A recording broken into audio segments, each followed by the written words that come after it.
Okay, good day, good morning. So we will have a lecture on motion, and again, we will describe motion as a thing probably that is relative. No? So they always say that it's relative. It depends on who is watching you, no? Or who is observing you. So if we are no, at point A, for example, and after some time we will be at point B. No? So if A and B are two different locations, then we say that after moving for a certain time t, then we are in motion. So you are no longer at point A. So, but again, let's describe it a little bit better. So, what do we mean by this concept of motion? So, motion, and we always equate it with a moving thing like a vehicle, a car.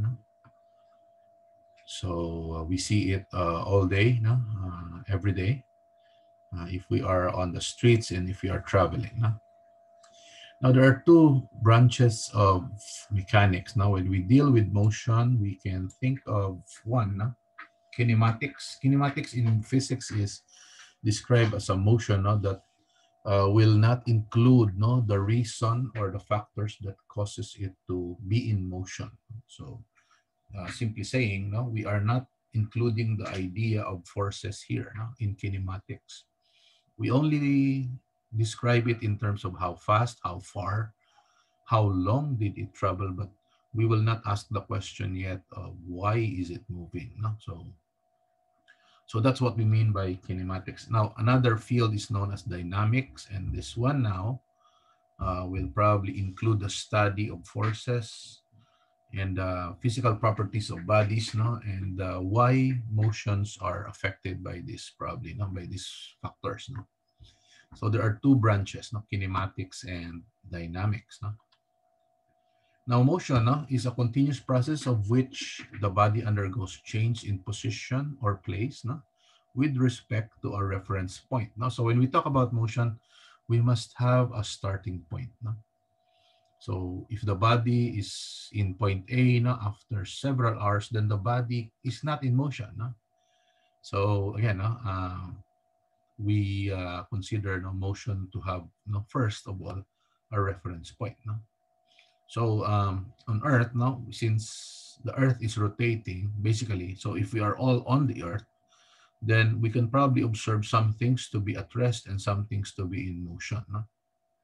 Like, for example, the chair or the table in your house, you would never say that the table there or the chair is in motion all the time. Maybe they will be in motion when people will try to slide them or push them, but they are not in motion all the time. However, that table or chair, if seen from outer space, if there's a person that is looking outside, like an astronaut, for example, observing the table and the chair, from outer space, the table and chair will always be rotating or moving relative to the Earth.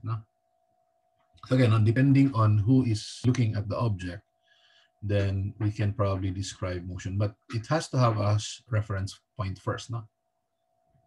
Now, rectilinear motion, these are motions along a straight line. Either they are falling from a height, going down to the ground, or maybe, you are simply considering a car running on the road, on a straight road.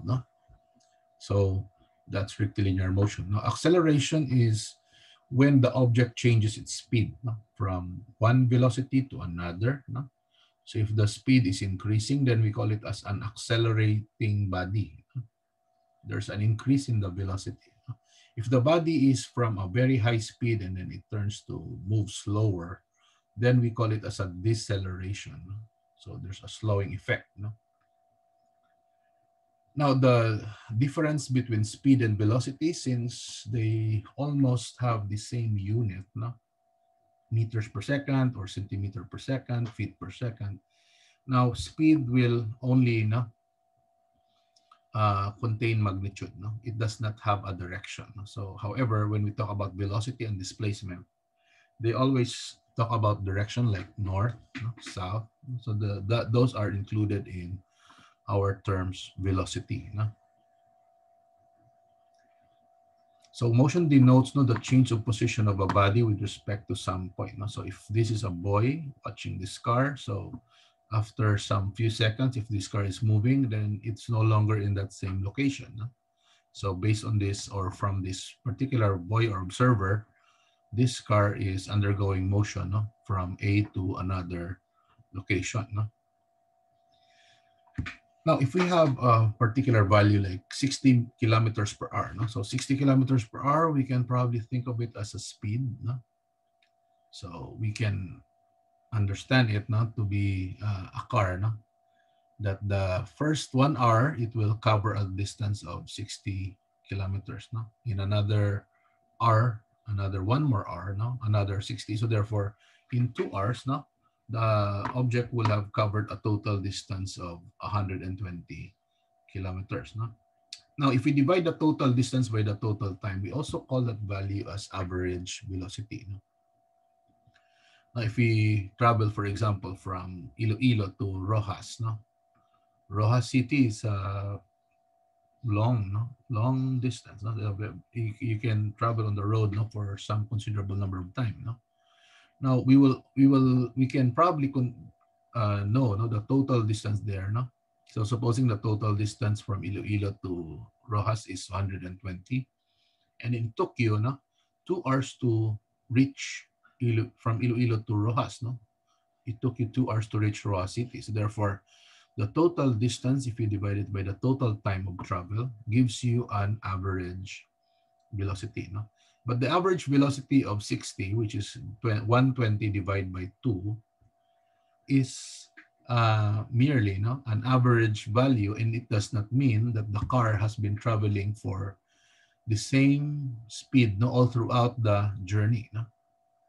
So if you ride, first of all, in the bus or in the van, the van is already at rest, no, or it's not moving, no, when you get into the van, no. And in the same way, when it reaches Raw City, it has to stop, no, for it to go down, no. So the 60 kilometers per hour is not is a value that could never be interpreted that the body has been traveling for 2 hours straight, no, with a constant velocity. It's highly unlikely or impossible to do, no. So an average value, no? So total distance is divided by the total time. No? Now another way to get the average value is by dividing the initial velocity and the final velocity. No? So supposing on the first hour, the velocity of the car is 70 kilometers per hour, and then on the second hour, now it travels for 50 kilometers per hour. Then you can also add no, the two velocities together, divide by 2. No? So the average velocity could be the sum of the two velocities divided by 2. No? Now, an instantaneous velocity, however, no, could be understood as the one that you see on the speedometer of the car. No? So if you have a car and you see the speed of the car no, right at a very particular moment. No? So it changes all the time. No? So there's a needle or a pointer needle that goes no, on the dashboard of your car. No? So you can see that one, and we call it as the speedometer. No? So the speedometer can tell you no, the instantaneous velocity, or another word for instantaneous velocity, the velocity of that car at that exact moment. No? So instantaneous velocity is different from average velocity. No? So average velocity is taken no, by adding no, the two velocities Vf plus V sub I divided by 2, or you divide the total distance by the total time. No? Now, three ways which velocity may change. No? The magnitude alone of the velocity may change with the direction no, remaining the same. No? The direction may change no, with the magnitude remaining the same. No? So, number 1 and number 2 no, can be considered as when there's a change in the velocity to be accelerating. No? So, for example, there's a car that goes around the rotunda, no? Like in the flagpole area of CPU. You'll notice that you can maintain your speed there. No? But since you are always turning, there's always a change in the direction that uh, uh, when something goes around no, in circles, then it is accelerating, no? Despite the fact that you can maintain the speed. No? So that's what we mean by changing direction but maintaining the velocity. No? The I mean the maintaining the speed. No? So number two and number one are both accelerating. So both magnitude and direction will change. That is also an accelerated type of motion. No? So increasing the speed or decreasing the speed, no, maintaining the direction, no? Like a car traveling in a straight road, but it speeds up, no, or slows down, then that's what we call accelerating. So again, in all these three cases, this is an accelerating condition. No? Now, what do you mean by uniform motion? There are basically three types of motion. One is the uniform motion, accelerated motion, and then the third one actually is the uniformly accelerated, which you can see, no, in a free falling body. No? So what is a uniform motion? No? So in this slide, no, we only consider two, but actually there are three of this. No? So the first one is uniform motion. So if we try to divide, guys, no, a total distance of 16, no? And we divide it into 4 equal sections, so meaning 4 meters each. And if there's an object that is able to travel from the starting point, no, to the end point, no, in 4 seconds, and supposing it can travel equally, this equal number of time for equal distances, then the velocity of the vehicle in every interval here is speed, no, or distance over time is 4 divided by 1. No? So the first instance or the first interval, the object is traveling at 4 meters per second. In the next interval, it's still the same. No? So you'll notice here that the velocity is the same. No? So there's a uniform speed, and the direction is one straight motion. It does not change also. So therefore, we can consider that the velocity here is constant. No? This symbol K is constant. So when the direction and the speed is the same, then that's what we call a uniform motion. No? Now, sometimes this is quite impossible to do, no? When you consider a very, very long period of time. No? Maybe for some few, no, seconds, you can keep the car running on the road, no, with uniform motion, but you cannot maintain this for several hours. No? So it's highly unlikely that you could maintain a uniform motion. At some point, some people will cross the street. There are cars that is in front of you that will always bother, no, how you drive. So you'll be keep on stepping on the brake, no, unless you are running on a highway where there's nobody there except you. No? So you could probably maintain some sort of a uniform motion, no? But relatively not driving in a city. No? So this is possible when you are only considering a short period of time. No? So uniform motion. No? Now another one is accelerated motion. No? So now we divide a total distance into several intervals with an equal length. No?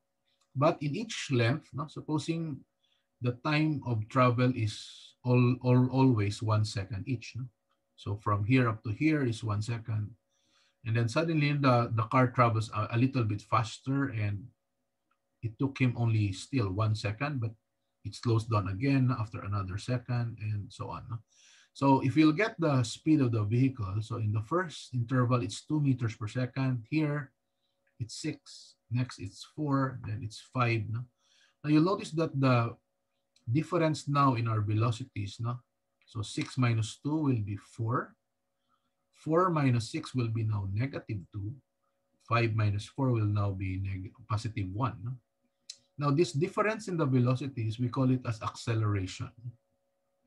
And acceleration will also have a direction. No? So it's also considered vector quantity. No? So when there's a direction, it's called vector. When it's merely have a magnitude, no, then it's called scalar. No? Now here, again, we have a positive and a negative acceleration.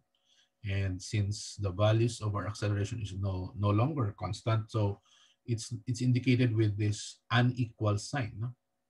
Or not equal sign. No? So the velocity is not constant, but the acceleration also is not constant. No? So we term this as an accelerated type of motion. No? So here are our observations for our next example. So the third one is the uniformly accelerated motion. Now here, you'll notice that if you have a length, no, then we notice that there's a regular increase in the length. No? So from 2, it increases to 4. So there was another 2 added. So 4 plus 2 is 6. 6 plus another 2 is 8.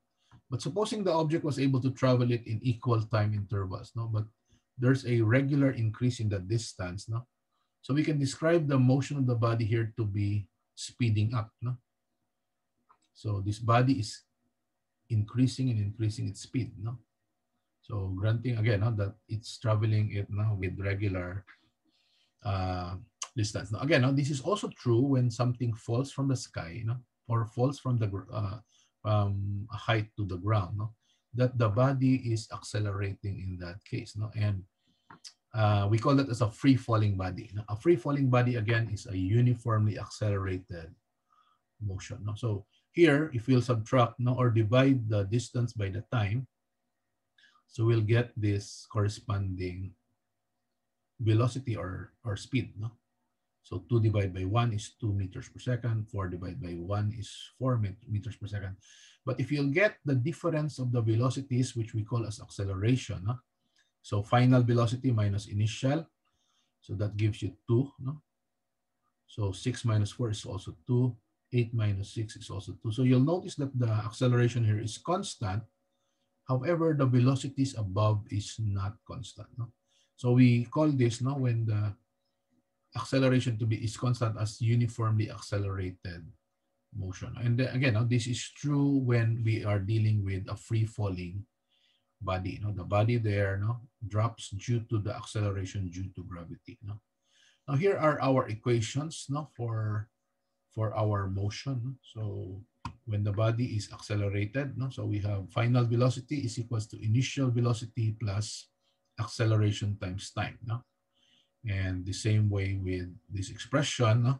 And I believe we will be going into the free falling body, and we have a very similar expression like this, except that A is changed into a G value or acceleration due to gravity. So take note that V sub F and V sub I are our final and initial velocities. A is our acceleration. S is our distance or displacement. So this one has a unit of meters. And T is usually should be in a unit of time called seconds. So again, increasing velocity is a positive acceleration, while a negative acceleration is when the velocity is decreasing. Now let's have this sample problem. A jeep or a jeepney probably starting from rest. So this word rest will give us a hint that the initial velocity is 0. The word stop gives us an idea that the velocity, the final velocity is the one which is 0. So in any of these equations above, you should have 3 known values, or you should be able to identify 3 known values before you can solve one unknown. So look at this. So V sub I, time, and acceleration. You need 3 known values in order to solve. So our first example. So what is its velocity after 6 seconds? How far, or what is the distance it travels after this 6 seconds? And lastly, during the 1/6 of a second. So here, there are 2 distances that we will be subtracting for letter C, a question. So we'll be subtracting the distance traveled on the 6 seconds minus the distance traveled on the 5th second, or after 5 seconds. So let's go into the solution. So first of all, let's identify the given. The given should be, there should be 3 values in the given. So in letter A, so if the first or the given item in the problem are these 2, so since it's at rest, so the initial velocity is 0, its acceleration is given to be 4 meters per second square, so it is getting faster. So what is the final velocity of the body after 6 seconds? So this 6 seconds is the third value that is indicated in the question letter A. So therefore, replacing it on our equation, we'll get an increased final velocity. So from 0, it becomes 24 meters per second. Now, how far or what is the distance traveled? So using this equation again, so since the initial velocity is 0, so we can simply write the product of vi in t to be 0. Then we add 1/2, or we divide it by 2 of its acceleration, which is 4 meters per second squared, times the square of the time 6 seconds. So 6 squared is 36. So this is where we get 36.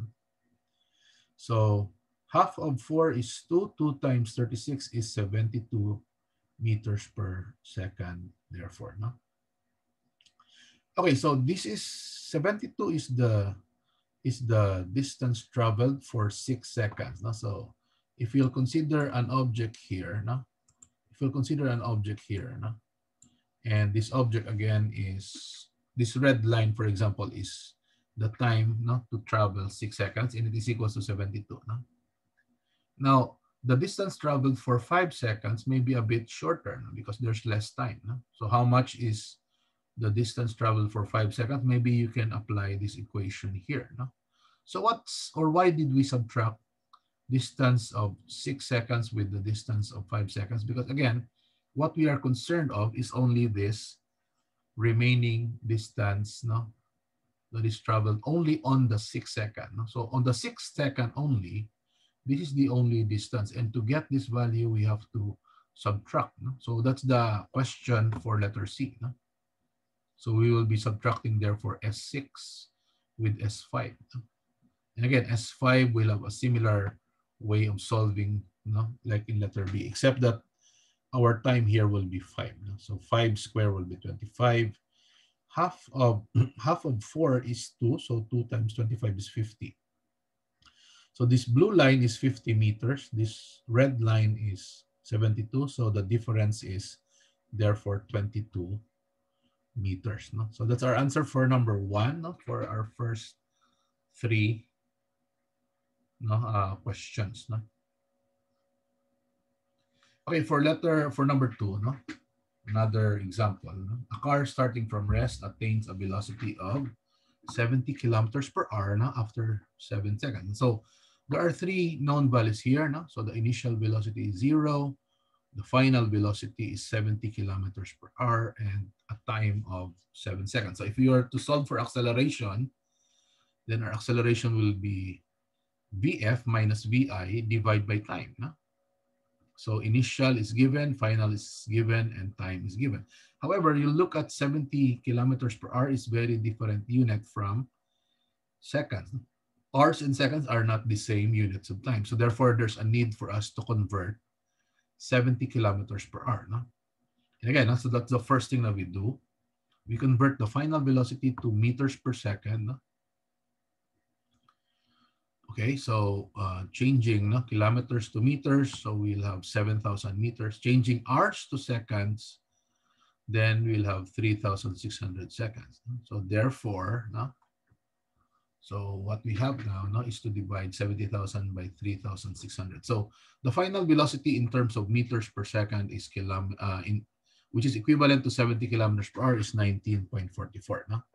Now here, once we converted the unit into seconds, then it is now consistent with our unit of time in the given value. So therefore, we can now combine the two. Now to get the acceleration, again, acceleration is final minus initial. So another way to write our acceleration here.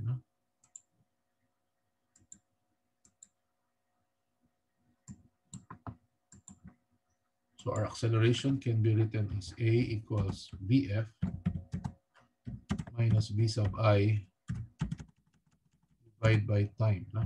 So this is another way to calculate our velocity. So what is the value of our acceleration now? So our acceleration is equivalent to our final velocity, which is 19.44. Then we subtract our initial velocity, which is 0, and we divide this by time, which is 7 seconds. Huh? And our answer in this case is the value 2.78 meters per second square. So this is our acceleration value. But again, now this is division. So we are dividing here. And likewise, this is a squared. This is a squared quantity. So this is how we get the acceleration value. Now here, we simply use this equation and substitute and try to manipulate and find the acceleration value. But it has the same essence as this expression. So again, in finding our acceleration value. Now for letter B, let me erase.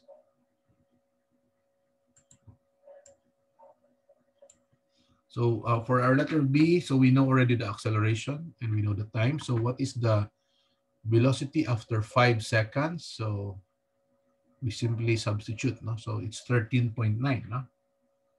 So there's this is now how we get the velocity. So how about the distance traveled after 3 seconds? So after 3 seconds, so again, this is VIT. So don't forget that this is multiplied by time. So there's a value here that is time. Or sorry. So this must be, there must be a time there, except that since the initial velocity is 0, then this thing is written as 0 as well. And then the acceleration that we solve in letter A multiplied by the square of time, which is 3 seconds. And we divide by 2, and we get 12.51 meters. So this is the distance traveled for 3 seconds. And then if we will get the distance traveled only on the third second distance. So we'll be subtracting the distance traveled for 2 seconds with that of the distance traveled for 3 seconds. So for 2 seconds, it travels for, so our value travels for 5.56, while on for the 3 seconds, it's 12.51. So the difference, or the distance traveled only on the third second is 6.95 meters. So this is our explanation again, or our concept of, or idea of